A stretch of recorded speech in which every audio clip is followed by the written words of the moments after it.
Hello, I'm Carol James, and I would like to talk with you today about a very interesting textile technique called spraying. Now, for many spraying projects, people will tell you you need a frame. But for this project, we're not going to use a frame. I'm going to show you how the technique works without a frame. And we're going to make a small piece. It has this woven structure. On this side, looks like woven cloth, and at the same time, you'll create cloth on this side with this woven structure. 2 rows for the work of 1. I'd like to encourage you to start off small, not too many loops, and use a nice, thick yarn. We'll make a piece that could be a strap, and later on you can make it wider and longer, and then you could perhaps make it into a neck scarf.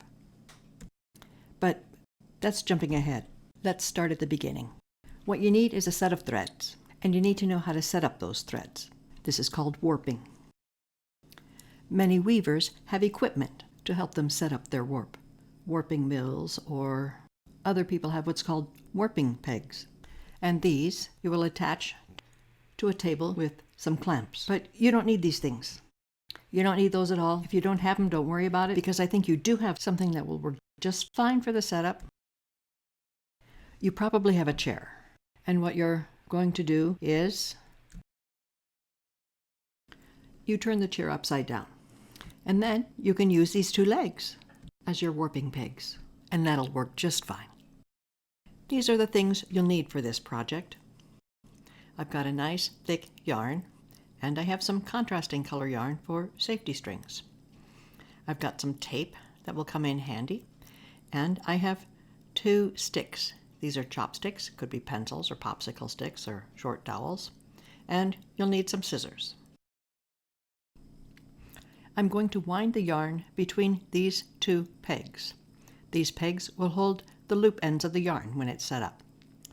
For reasons that will eventually become clear, I'll start by cutting a length of contrasting colored yarn, and I'm going to tape it to the end of the warping peg here at the right. And then I will cut another length of contrasting color yarn, and I'm going to tape it to the peg at my left. You'll understand why I'm doing this in just a little bit. Now I take my yarn and I'm going to wind it around between the 2 pegs, and the manner in which I wind is very important. The way you set up the threads will affect the lie of the threads, so the braiding instructions work. I begin at the peg to my left. I take the yarn around the peg and I tie a knot. The cut end comes around, crosses over the yarn, forming a circle. The end comes up through the circle, creating a knot. Then I make a second knot. I make a loop with the cut end. The loop crosses over the yarn to form a circle. The loop comes around and up through the circle to create the knot. The yarn is now attached to the peg at the left. Now I begin to wind the yarn. I want the yarn in a figure of 8. To do this, I take it to the peg at the right, I pass around the far side of the peg, and then around the side that's close to me. I then move the yarn to the left, I pass around the peg at the left, going behind and around to the front. I wind the yarn back and forth between the 2 sides, figure of 8, that means behind and around to the front, behind and around to the front. I've got 1, 2, 3, 4, I think 5 will be good. For your first project, you don't want to put on too many loops. For an even number of threads, you begin and end on the same peg. I would cut and tie on here. But for this project, you want an odd number of threads.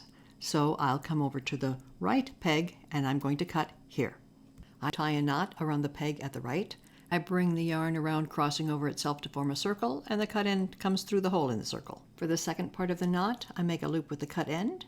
The loop comes over the yarn, goes around and comes up through the hole, and I pull tight. I'm hoping you can see the figure of 8 design, the way the yarn goes around the 2 pegs.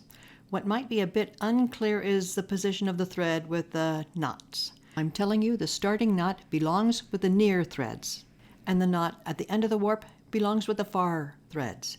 And now you should see the figure of 8 more clearly.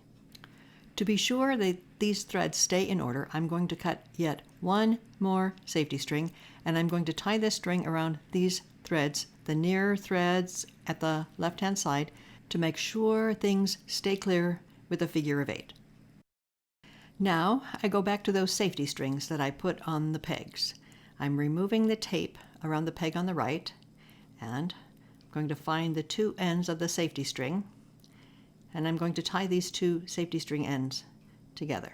That secures the space along the peg on the right, and I do the same thing over here on the left. I'm removing the tape around the peg on the left that held that safety string away from the start. I find the two ends of the safety string there on the left, and I tie a knot. Now I'm going to slide the yarn from these two pegs onto my two sticks. I put this stick here along the right peg, and I slide the loops onto the sticks. The stick is in the same space as that safety string. I go to the left side and I slide the left loops onto this stick, and the loops on this stick, ooh, there's a loop that did not make it to the stick. This is why we have the safety string. The stick goes in the same space as the safety string. The stick goes right here. That's why you have a safety string. And now we're ready to go. So this is the piece we set up.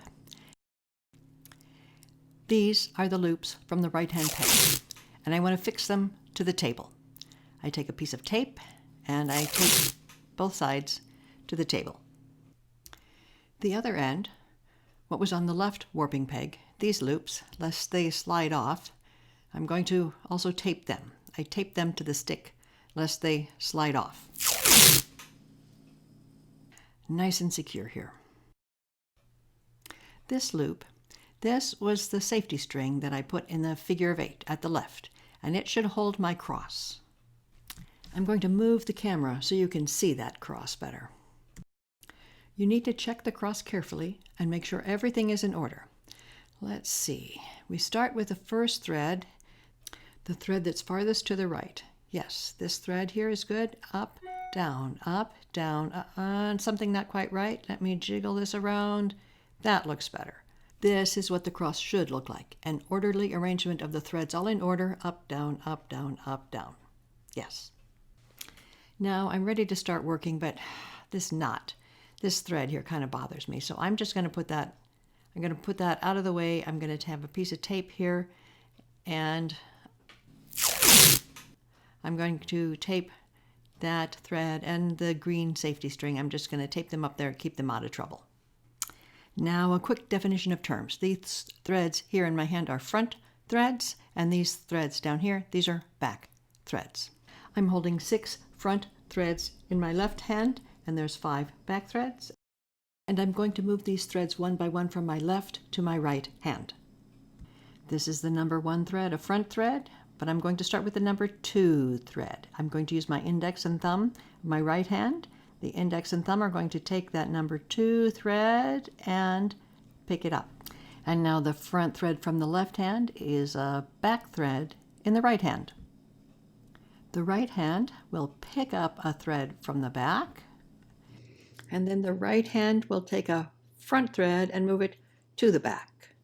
I pick up a thread from the back. It becomes a front thread in my right hand, and then my right hand is going to take a front thread and move it to the back in my right hand. So it's pick up and put down, pick up and put down. Now we have 1 thread left over, a lone thread, no partner. He's going to move from front position in the left hand to front position in the right hand just for nothing. I've now moved all the threads from my left hand to the right hand, changing position except for this one. He stayed the same. Holding the new space in my right hand, I now slip my left hand in there and I push all the way down, pack it down here at the bottom. I move that cross from the top way down here to the bottom to the other end of my warp. Coming back up to the top, I'm now going to work row 2 the same way, but moving all the threads from my right hand to my left hand. The same thing, but backwards. All right, once again, the number 1 thread is a front thread, and I start by pinching the thread at the back. I pick up, pinch the thread from the back. It's now a front thread in my left hand, and my left hand takes a front thread and moves it to the back. I pick up a thread from the back. From my right hand, it's front in the left, and the left hand takes front to back. I pick up a back thread with my left hand, and I put a thread down. Pick one up and put one down. I pick one up and put one down. And the last thread is a front thread, and he's just going to move from right hand to left hand, front to front, just for nothing. And maybe you could see the structure that's starting to happen. It looks like a weave starting to happen. You notice that the first row, the stitches leaned this way, Z-wise, and the second row, they lean this way, which is S direction. I now take this new space for my left hand. My right hand takes the space and slides all the way down, shove that new cross down to the bottom. We put a piece of tape down here at the bottom, and that keeps everything secure down here. Don't pay any attention to what goes on there. We've worked 2 rows. I'm now going to work a 3rd row. Once again, threads move from left hand to right hand. I start not with the first thread, but with the second thread. Pick up the second thread, put the first one down. It's a good idea to keep an eye on the previous row, and that will go a long way to help you identify which is the correct thread. Pick one up, look up above and see, yep, that's a good one, and that one wants to go down. Pick one up and put one down. Pick one up and put one down. And this one goes across for nothing. You can see that nice woven structure, and the stitches on this row all lean this way. Yes, that's right. The threads are in my right hand, but my left hand takes that new space and pushes it all the way down to the bottom and packs that mirror image row. And I come back up to the top. Now it's time to work from my right hand to my left hand. But if for some reason we got mixed up and the threads are in my left hand, then what happens? As my right hand will pick up, put down, pick up and put down, you can see this is not the structure we wanted. This is ropes. This is not quite right. Yes.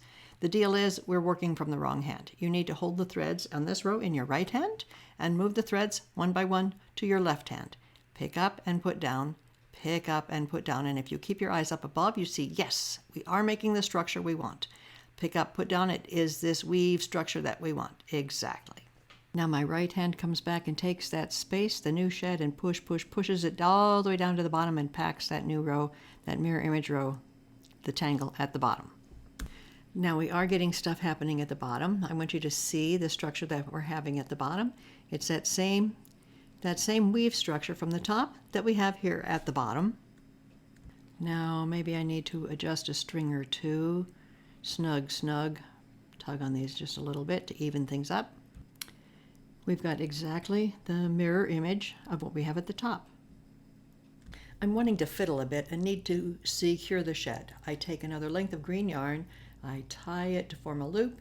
I'm going to pass the knot in the shed space and then through the green loop, and this secures my shed while I fiddle with the loops here at the end.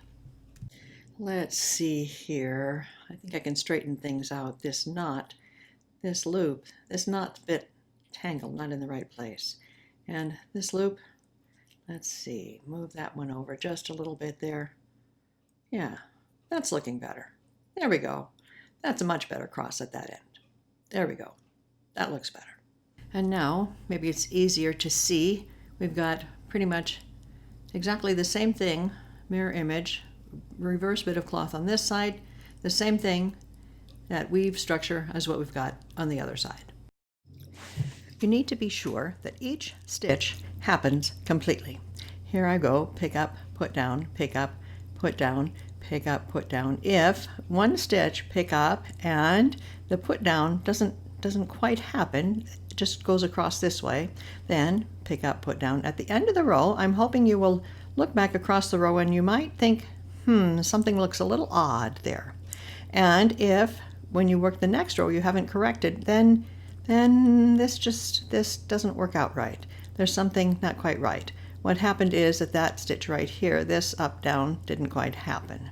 And now once you've corrected it, it will work all right all the way across. Now what might have been really helpful in this situation is if we had previously put in a safety string. That safety string could be really helpful. When do you need to put in a safety string? Well, you need it there before you make the mistake. It might be best to put in a safety string every row. Now, your safety string might be a series of safety strings. You might want to have several of these, and you put one in each row, and then when you run out, you look back and evaluate. If everything is good, you can start recycling them. This is a particularly good idea for beginners, and this is how it works. This is the safety string I put in with a little tie, and I'm going to push that all the way down, and then I work a row. This is working from right to left, work all the way across, up, down, and at the end of the row, I push that shed down, and I take one of these safety strings, only one, and I'm going to put it in the space. I put it in the space, and I slide it all the way down to the mirror image row. Okay, now back to the top. Which way was I going? This way. Pick up, put down, pick up, put down. I notice I'm making nice weaving structure all the way across. At the end of the row, I check it looks good, yes, and I slide my cross down, pack it at the bottom, and I take another safety string, and I slide that new safety string into the new space and push that down to the bottom. If now I decide that maybe something's not quite right and I want to go back a row or two, I go down here to my most recent safety string. This is the one I just now put in, but I can go back yet one more safety string, another safety string, this one right here. I can find that space, that previous space, and pull on it. There's my previous space. And I just cancel out whole rows all together, cancel out, push that back up, and I can start again clean. So here I am. I've arrived at the middle. I don't think I can squeeze in any more rows, and there's a really quick method for finishing off. I'm removing the tape from those loops at the bottom. Remove the stick. Here in the middle, I'm going to find a space. I separate out these threads side by side, and I just find a space here in the middle. And then I'm going to take the lower end, and I'm going to pass the lower end through that hole, that space that I made. I shove all those things in there, pass it through, and now it's done. I learned this at a sprang conference in Norway. One more question you might have about these loops here at the end. How do we finish off these loops? Well, that's easily enough done. I'm going to remove the tape and remove the stick, and I cut off this green loop, the safety string, and you're going to see these rather large loops. You want to know what to do with these. Well, let's see. I'm going to start by untying this knot, freeing up that thread. Okay, I start with the loop here at the right, and I take the next loop and pull it through. Then I take the next loop and pull it through that second loop. It might be useful to use a crochet hook. If you have one, put a crochet hook through, and then you just grab the next loop and pull it through. Grab the next loop and pull it through, and then this last string, the last thread, you pull that through the last loop, pull, and that seals off your work. You can tie a knot with this last thread or somehow work it in, hide it in that chain across at the top, and you've sealed off your work quite nicely. And the other end, do the same thing there, and there you go. So here's your finished piece. Could be a strap. Maybe for your next piece, you want to go a bit wider and make it a little bit longer. Now, if you take the ends and turn them over like this, and then do your chain across using loops from both ends, what you can have is a cowl sort of neck scarf. Here we have like a Mobius strip neck scarf. From start to finish, this neck scarf took me maybe 30 minutes. Okay, maybe I'm quicker than you are, but it won't take that long to make a sprang neck scarf.